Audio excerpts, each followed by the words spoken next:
नमस्कार मंडळी. सृष्टीच्या कणाकणात ज्याचे अस्तित्व व्यापलेले आहे, जो शून्यातून विश्व निर्माण करतो आणि अंती पुन्हा सर्व काही शून्यात विलीन करतो, अशा त्या देवाधिदेव महादेवाच्या चरणी प्रथम साष्टांग दंडवत. महाशिवरात्रीची रात्र ही केवळ एक रात्र नसून ती अंधाराकडून प्रकाशाकडे, अज्ञानाकडून ज्ञानाकडे आणि जीवाकडून शिवाकडे जाण्याचा एक दैवी प्रवास आहे. जेव्हा आसमंत ओम नमः शिवाय या पंचाक्षरी मंत्राच्या नादाने दुमदुमून जातो आणि वातावरणात एक अनामिक चैतन्य संचारते, तेव्हा समजून जावे की कैलासपती महादेवाच्या आगमनाची ही वेळ आहे. महाशिवरात्रीचे महत्त्व काय? पौराणिक कथांनुसार महाशिवरात्रीची ही तीच महान रात्र आहे ज्या रात्री भगवान शिव आणि माता पार्वती यांचा शुभ विवाह संपन्न झाला होता. म्हणजेच ही रात्र आहे शक्ती आणि शिव यांच्या मिलनाची.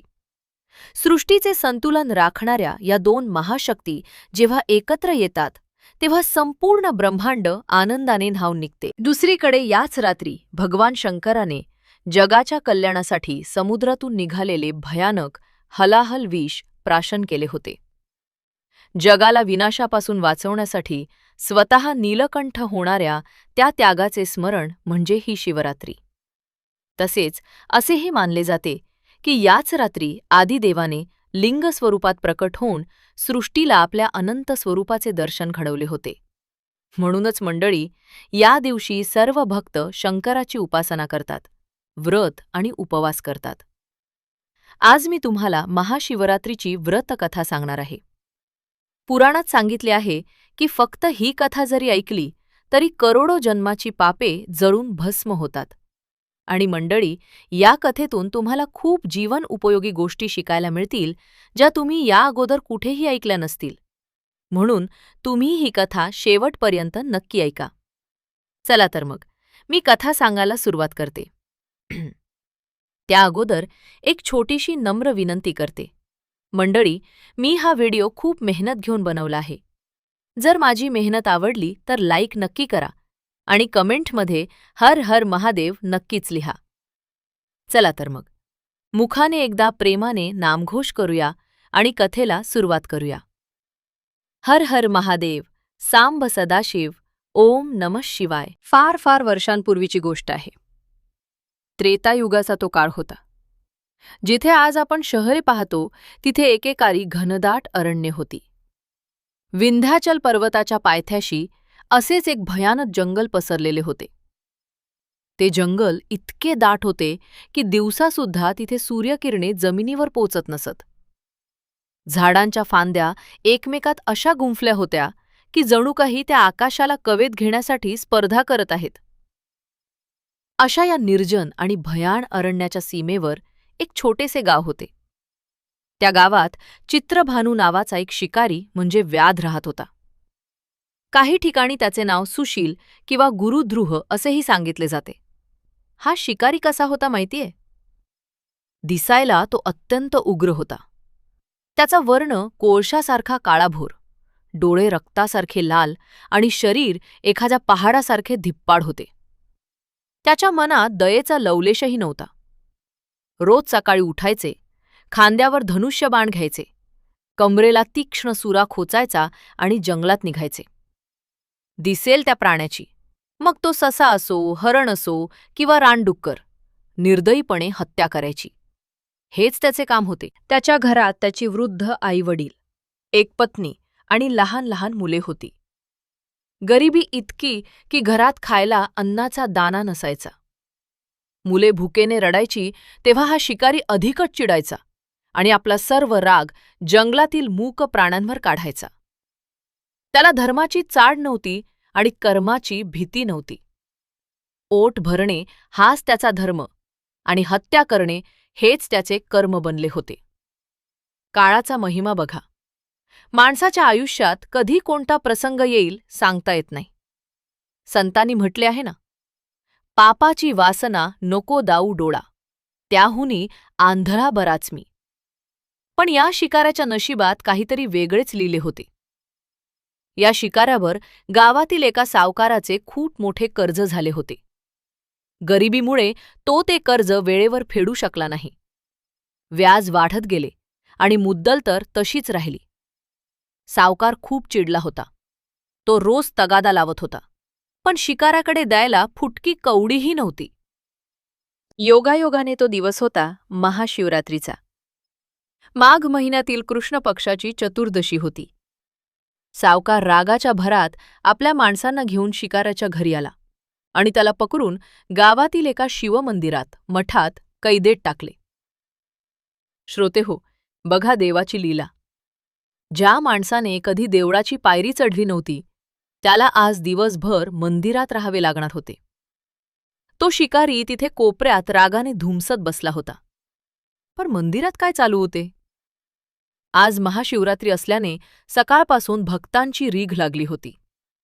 कुणी ओम नमः शिवायचा जप करत होते, कुणी बेलाची पाने वाहत होते, तर कुणी शिवलीलामृताचे पारायण करत होते. त्या शिकाराचे लक्ष जरी त्या गोष्टींकडे नव्हते तरी त्याचे कान उघडे होते.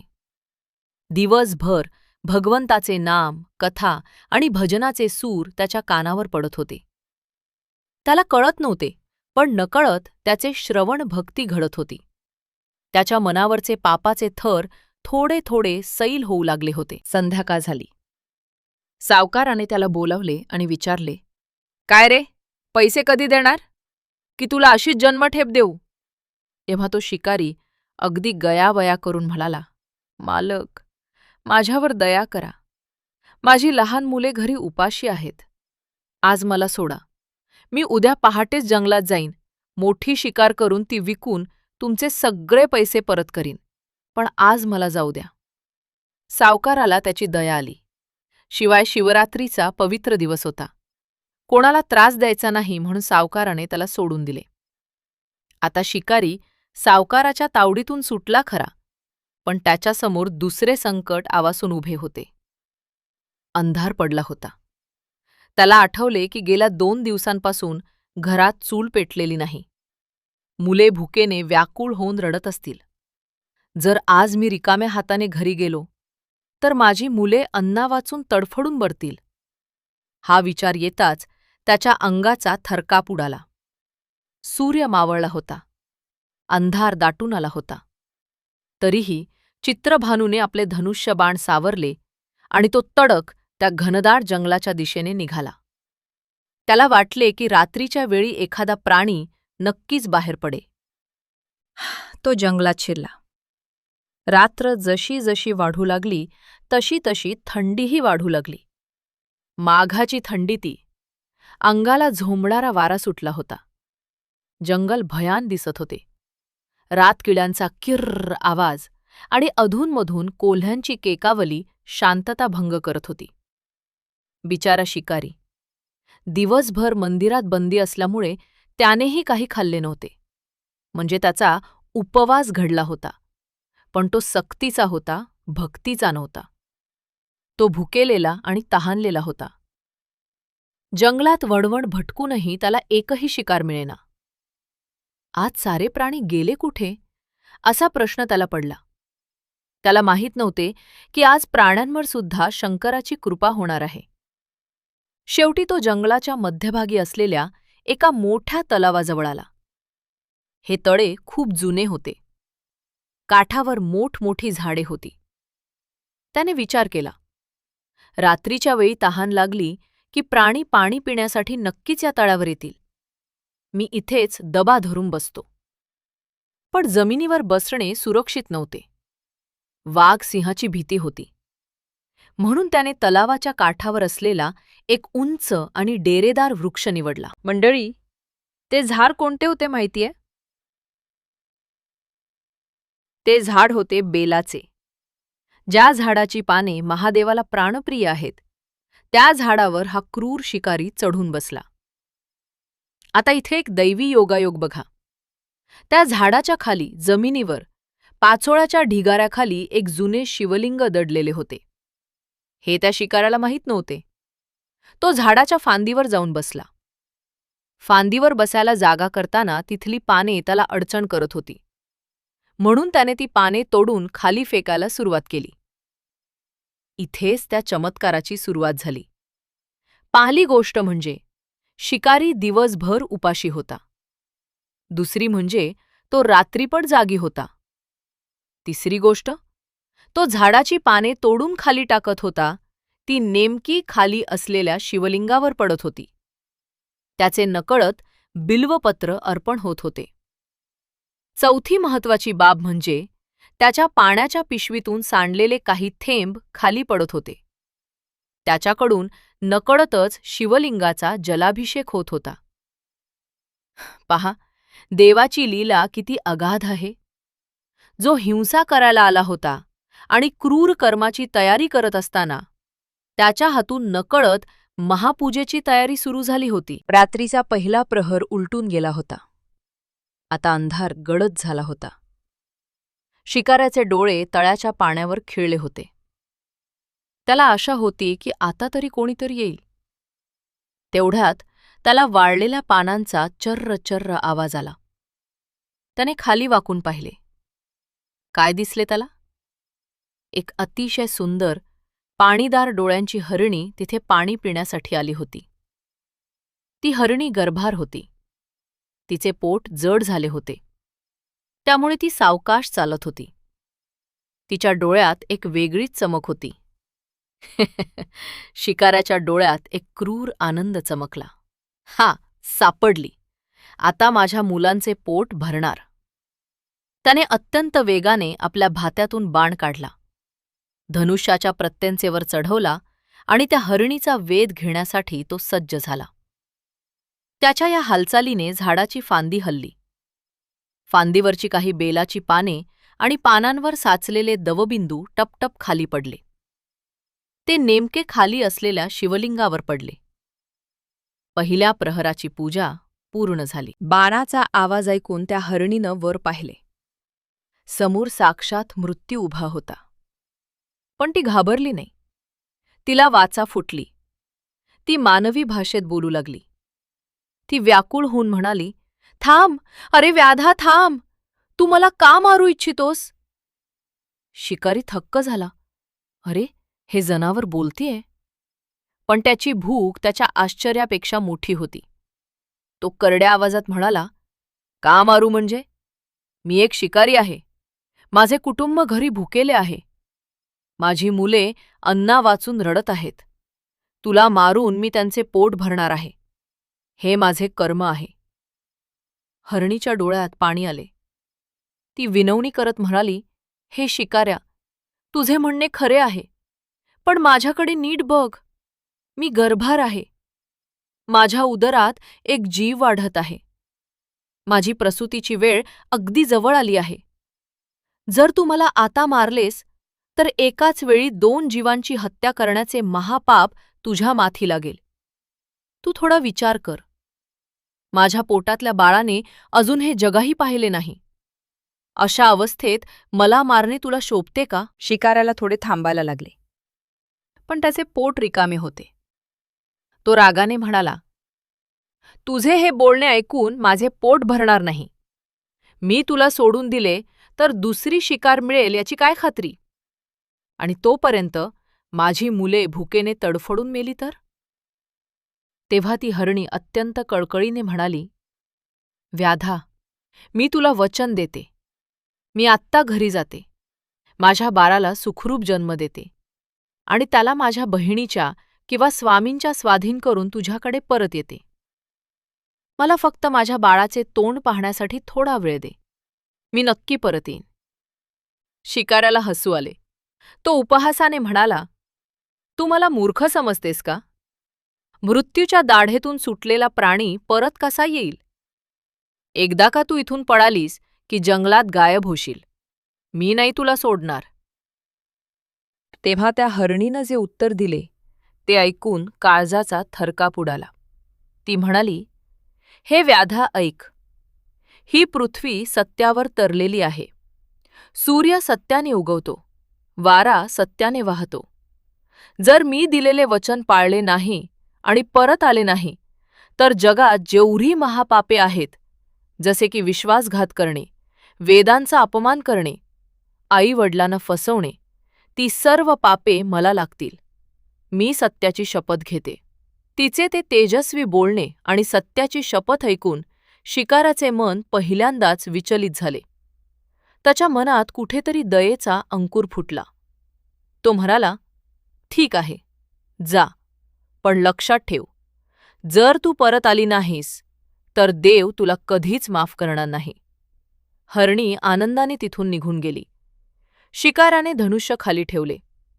पुन्हा पाने आणि पाणी खाली शिवलिंगावर पडले. रात्र आता अधिक गडद झाली होती. दुसरा प्रहर सुरू झाला होता. थंडीनं शिकाराला हुडहुडी भरली होती. तो विचार करत होता, ती हरणी खरंच परत येईल का? की मी तिला सोडून चूक केली? काही वेळानं पुन्हा कसला तरी आवाज झाला. शिकारानं खाली पाहिले. तिथे दुसरी हरणी आली होती. ही हरणी खूप अस्वस्थ दिसत होती. ती इकडे तिकडे मान वळवून कोणाला तरी शोधत होती. ती पहिल्या हरणीची बहीण होती आणि ती आपल्या पतीचा शोध घेत होती. शिकाराला पुन्हा आनंद झाला. चला, देवानं माझी सोय केली. पहिली फसली तरी ही दुसरी आता सुटणार नाही.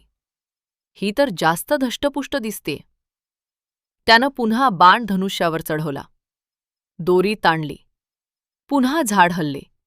पानं सळसळली आणि बेलाची पाने व पाण्याचे थेंब खाली शिवलिंगावर पडले. दुसऱ्या प्रहराची पूजा पूर्ण झाली. ती हरणी बाण पाहून दचकली. ती गयावया करत म्हणाली, हे पारधी दादा, थांब. मला मारण्यापूर्वी माझे एक म्हणणे ऐक. शिकारी चिडून म्हणाला, आता तू काय नवीन सांगणार आहेस? मगाशी एक जण असेच सांगून गेली.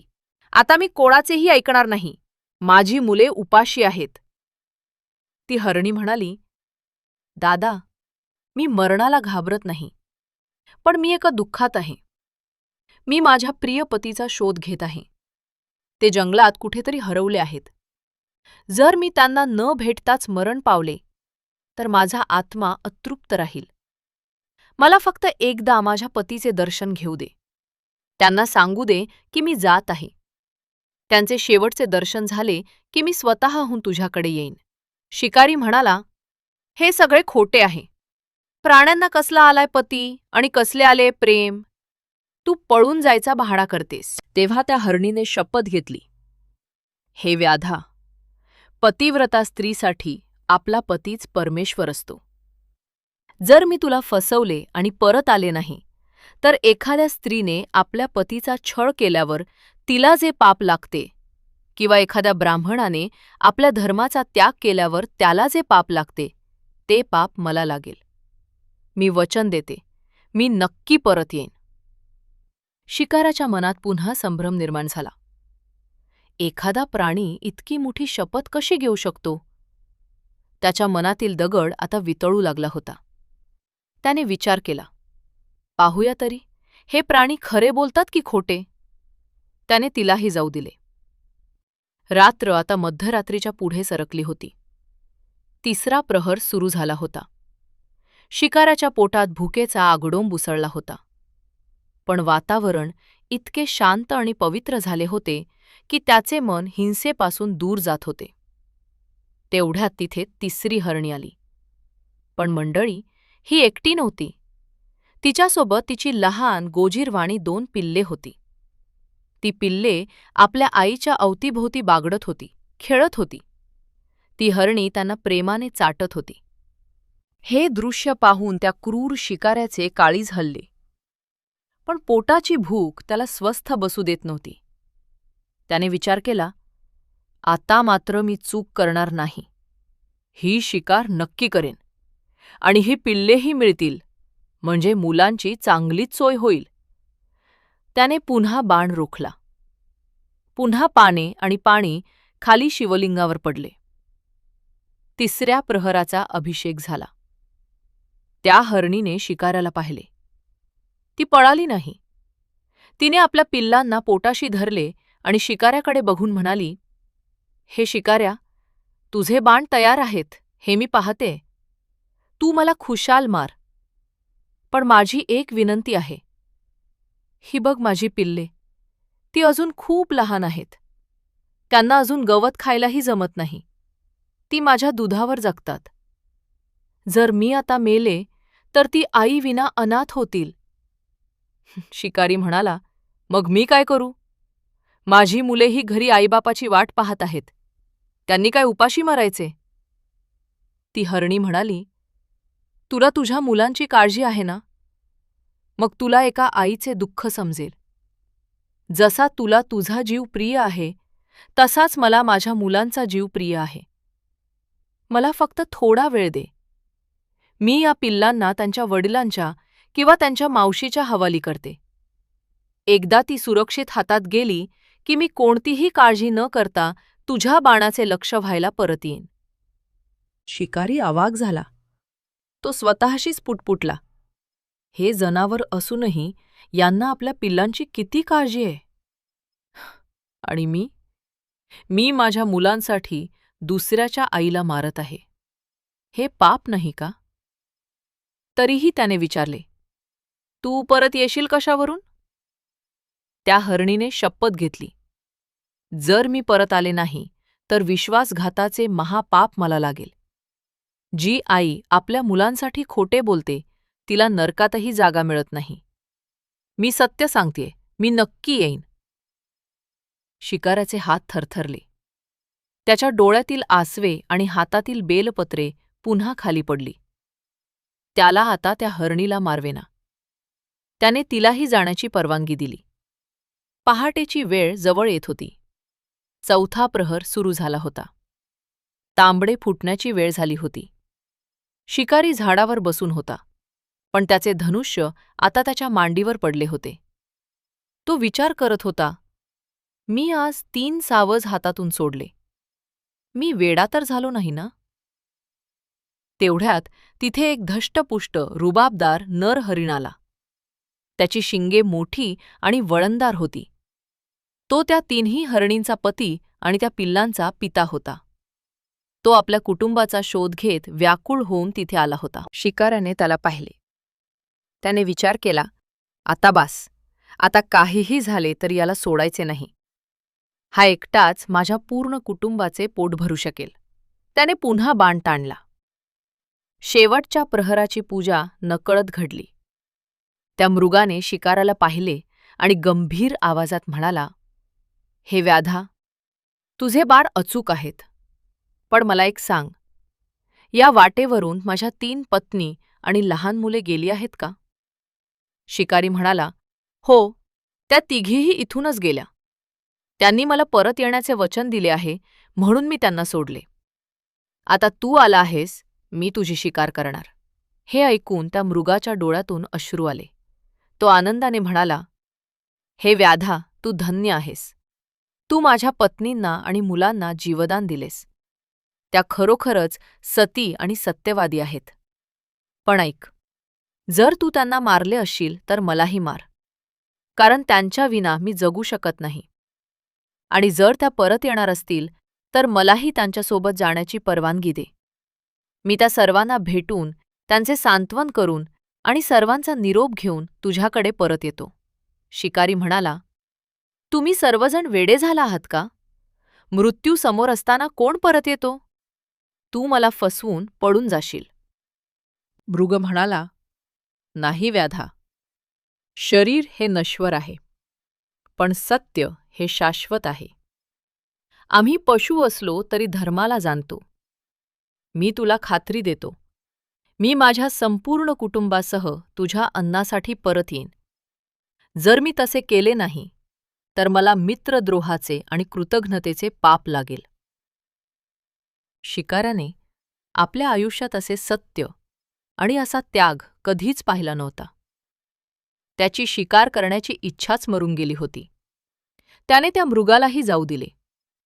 तो मृग वेगाने आपल्या कुटुंबाला शोधण्यासाठी निघाला. जंगलाच्या एका कोपऱ्यात एका प्राचीन गुहेजवळ त्यांनी एकमेकांना भेटण्याचे ठरवले होते. पहाटेची वेळ होती. थंडगार वारा सुटला होता. तिथे ती पहिली गर्भवती हरणी, दुसरी पतीची वाट पाहणारी हरणी आणि तिसरी आपल्या लहान पिल्लांना पोटाशी धरलेली माता हरणी. सर्वजण अत्यंत चिंतेत उभे होते. प्रत्येकीच्या डोळ्यात प्राण दाटले होते. पण स्वतःच्या जीवाची भीती नव्हती, तर आपल्या कुटुंबाची काळजी होती. तेवढ्यात झुडपातून सळसळ ऐकू आली आणि त्यांचा लाडका पती तो मृगराज तिथे हजर झाला. त्याला पाहताच त्या तिन्ही हरणींच्या डोळ्यातून आनंदाश्रू वाहू लागले. पिल्ले आनंदाने बाबा बाबा करत त्याच्या पायाला बिलगली. मृगाने आपल्या कुटुंबाला सुखरूप पाहिले आणि त्याचा जीव भांड्यात पडला. त्याने प्रत्येकीला मायेने विचारले, तुम्ही सुखरूप आहात ना?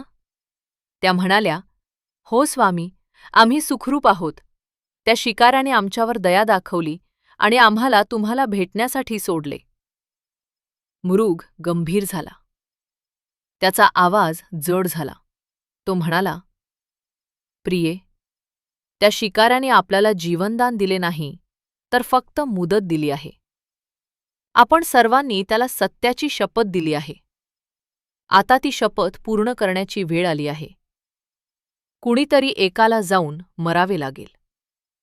इथेच त्यांच्यात प्रेमाचा वाद सुरू झाला. प्रत्येकजण म्हणत होता, मी जाईन, मी जाईन. सर्वप्रथम तो मृग पुढे आला. तो म्हणाला, तुम्ही सर्वजण इथेच थांबा. मी या कुटुंबाचा रक्षक आहे.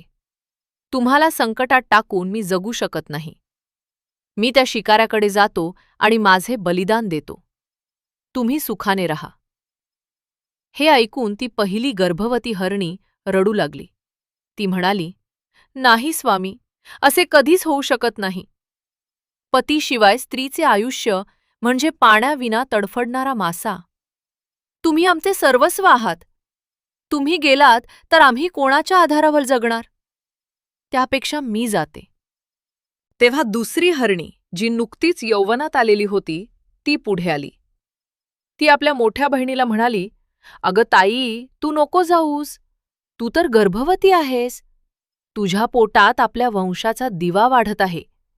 तू जर मेलीस तर एकाच वेळी 2 जीवांची हत्या होईल. ते महापाप ठरेल. तू थांब. ती पुढे म्हणाली, आणि स्वामी, तुम्हीही नको. तुम्ही या कुटुंबाचे छत्र आहात. मी जाते. मी अजून लहान आहे. माझे आयुष्य अजून पूर्ण व्हायचे आहे. पण तुमच्या दोघांच्या जीवाहून माझा जीव जास्त महत्वाचा नाही. माझ्या जाण्याने कुटुंबाचे नुकसान कमी होईल. हे ऐकून तिसरी हरणी, जी त्या लहान पिल्लांची आई होती, ती व्याकुळ होऊन म्हणाली, अगं वेडे, तू काय बोलतेस? तू तर आत्ताच यौवनात आली आहेस. तुला खूप काही करायचे आहे. खूप सुख भोगायचे आहे. तुझे वय मरायचे नाही. तू थांब. ती आपल्या पिल्लांकडे बघून रडत म्हणाली, मी जाते, कारण मी माझे आयुष्य जगले आहे. मला आता कशाचीही आसक्ती नाही. हे ऐकताच ती दुसरी हरणी ओरडली, ताई, तू नको जाऊस. तू गेलीस तर या कोवळ्या बालकांना दूध कोण पाजवेल? ती आईविना अनाथ होतील. त्यांचे हाल मला बघवणार नाहीत. आईशिवाय बाळाचे जीवन म्हणजे अंधारमय रात्र. तू त्यांच्यासाठी थांबलेच पाहिजे. त्या लहान पिल्लांना हे काहीतरी कळले असावे. ती पिल्ले आपल्या बाबांच्या आणि आईच्या मध्ये येऊन उभी राहिली. ती आपल्या बोबड्या भाषेत म्हणाली, आम्ही सुद्धा तुमच्यासोबत येणार. आम्ही तुम्हाला सोडून राहणार नाही. त्या गुहेजवळच्या निद्रेत असलेल्या झाडांनाही पाझर फुटला. असा तो संवाद चालू होता. कुणीच कुणाचे ऐकायला तयार नव्हते. प्रत्येकाला दुसऱ्यासाठी मरायचे होते. शेवटी त्या मृगाने सर्वांकडे पाहिले. त्याचे डोळे प्रेमाने भरून आले. तो म्हणाला, बास कर आता. आपण एकमेकांशिवाय जगूच शकत नाही. जर आपण वेगवेगळे राहिलो तर वियोगाच्या दुःखाने आपण तसेही मरून जाऊ. त्यापेक्षा आपण एक निर्णय घेऊया. तिघींनी विचारले, काय निर्णय स्वामी? मृग म्हणाला, आपण सर्वजण मिळून त्या शिकाऱ्याकडे जाऊया. आपण त्याला सांगूया की आम्ही आमचे वचन पाळले आहे. त्याला ज्याची शिकार करायची आहे त्याची त्याने करावी. आणि जर त्याने एकाला मारले तर आपण सर्वांनी तिथेच प्राण त्यागायचे. सहजीवन आणि सहगमन हाच आपला धर्म. सर्वांना हा निर्णय पटला. त्या मुक्या प्राण्यांमध्ये किती एकी, किती प्रेम आणि किती त्याग. त्यांनी आपल्या डोळ्यातील अश्रू पुसले. त्या मृगाने पुढे होऊन वाट दाखवली. त्याच्या मागे त्या तीनही हरणी आणि पिल्ले चालू लागली. ती मृत्यूला सामोरे जायला निघाली होती, पण त्यांच्या चेहऱ्यावर भीती नव्हती, तर सत्य पाळल्याचे समाधान होते. सकाळ झाली. सूर्याची कोवळी किरणे झाडांवर पडली. शिकारी झाडावरून खाली उतरला. तो विचार करत होता, मी आज रिकाम्या हाताने घरी जाणार. आता ते प्राणी परत थोडेच येणार आहेत. पण मंडळी, सत्य हे सूर्यासारखे असते. ते कधीच लपत नाही. तिथे एक चमत्कार घडला. दूरवरून धूळ उडत येताना दिसली. शिकारी डोळे चोळून पाहू लागला. ती पहिली हरणी, ती दुसरी हरणी, ती तिसरी हरणी आपल्या पिलांसह आणि तो मृगराज. ते सर्वजण, संपूर्ण हरणाचे कुटुंबच्या कुटुंब त्या झाराखाली परत आले. ते पळून गेले नाहीत. त्यांनी आपला जीव वाचवला नाही. ते शिकारासमोर ओळीने उभे राहिले. मृगराज म्हणाला, हे व्याधा, बघ, आम्ही आमचे वचन पूर्ण केले आहे. आम्ही सर्वजण हजर आहोत. आता तू आमची शिकार कर. कोणाला मारणार आहेस? मला मार की माझ्या पत्नींना मार. आम्ही तयार आहोत. तुझे पोट भर, तुझ्या मुलांना अन्न दे, पण आम्हाला मारताना जास्त वेदना देऊ नकोस. पहिली हरणी पुढे आली आणि म्हणाली, नाही, मला मार. मी पहिली आले होते, त्यामुळे तुझा माझ्यावर सर्वात पहिला अधिकार आहे. लगेच दुसरी हरणी म्हणाली, नाही शिकाऱ्या, तू मला मार. मी सर्वात धाकटी आहे. तेवढ्यात तिसरी हरणी म्हणाली, यांना नको मारू शिकाऱ्या, तू फक्त मला मार. या माझ्या कुटुंबाला आणि पिल्लांना सोडून दे. हे दृश्य पाहून चित्रभानू शिकाऱ्याच्या हातातील धनुष्य गळून पडले. त्याचे काळीज हलले. त्याला स्वतःचीच घृणा वाटू लागली. तो मोठ्याने रडू लागला. अरे रे, हे मुके प्राणी असूनही यांच्यात किती सत्य, किती प्रेम आणि किती त्याग आहे. आणि मी माणूस असूनही राक्षसासारखा वागलो. मी आजवर अनेक पापे केली. आता आणि किती पाप करू? या निष्पाप जीवांना मारून मी माझे पोट भरू? नको, असे जीवन नको. अशा अन्नापेक्षा मी उपाशी राहिलेला बरा. त्याच्या डोळ्यातून पश्चात्तापाचे अश्रू वाहू लागले. हे अश्रू जेव्हा जमिनीवर पडले, तेव्हा त्या अश्रूंनी त्याचे अंतःकरण शुद्ध केले. तो म्हणाला, जा, जा तुम्ही. मी तुम्हाला मारणार नाही. तुमचे सत्य जिंकले आणि माझी क्रूरता हरली. आजपासून मी हिंसा सोडली. श्रोतेहो, ज्या क्षणी शिकाऱ्याच्या मनात अहिंसेचा जन्म झाला, ज्या क्षणी त्याने त्या प्राण्यांना जीवदान दिले, त्याच क्षणी तिथे एक दिव्य तेज प्रकट झाले. आकाशातून पुष्पवृष्टी होऊ लागली. स्वर्गातून दुदुंभी वाजू लागल्या आणि त्या बेलाच्या झाडाखालच्या शिवलिंगातून साक्षात भगवान शंकर प्रकट झाले. त्यांचे रूप किती सुंदर होते. नीलकंठ, त्रिनेत्रधारी, भस्म विलेपित अंग, हातात त्रिशूळ आणि डमरू. ते तेज इतके प्रखर होते की शिकाऱ्याचे डोळे दिपून गेले. तो थरथर कापू लागला आणि देवाच्या पायावर पडला. भगवान शिव अत्यंत प्रसन्न होऊन म्हणाले, वत्सा चित्रभानू, उठ. मी तुझ्यावर प्रसन्न आहे. आज महाशिवरात्रीच्या दिवशी तू अजारतेपणे का होईना, पण माझी 4ही प्रहर पूजा केलीस. तुझा उपवास झाला, जागरण झाले आणि मला प्रिय असे बेलपत्र आणि तुझ्या पश्चात्तापाच्या अश्रूंचा अभिषेकही झाला. सर्वात महत्त्वाचे म्हणजे तू या मुक्या प्राण्यांवर दया दाखवलीस, आणि दया हाच धर्माचा मूळ आधार आहे. शिकारी म्हणाला, प्रभू, मी महापापी आहे. मला क्षमा करा. शंकर म्हणाले, तुझी सर्व पापे भस्म झाली आहेत.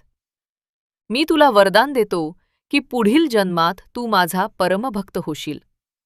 तुझी कीर्ती अजरामर होईल. तू शृंगबेरपूरचा राजा होशील आणि साक्षात भगवान विष्णूचा अवतार असलेले प्रभू रामचंद्र तुझे मित्र बनतील. त्या हरणांचे काय झाले?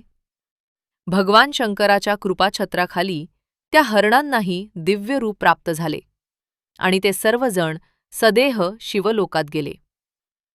आकाशात आजही आपण जे मृग नक्षत्र पाहतो ते याच कथेची आठवण करून देते.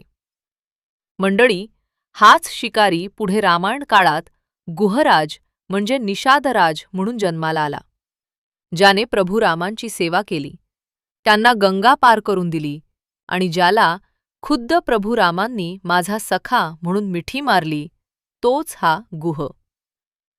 या कथेतून आपण काय शिकलो?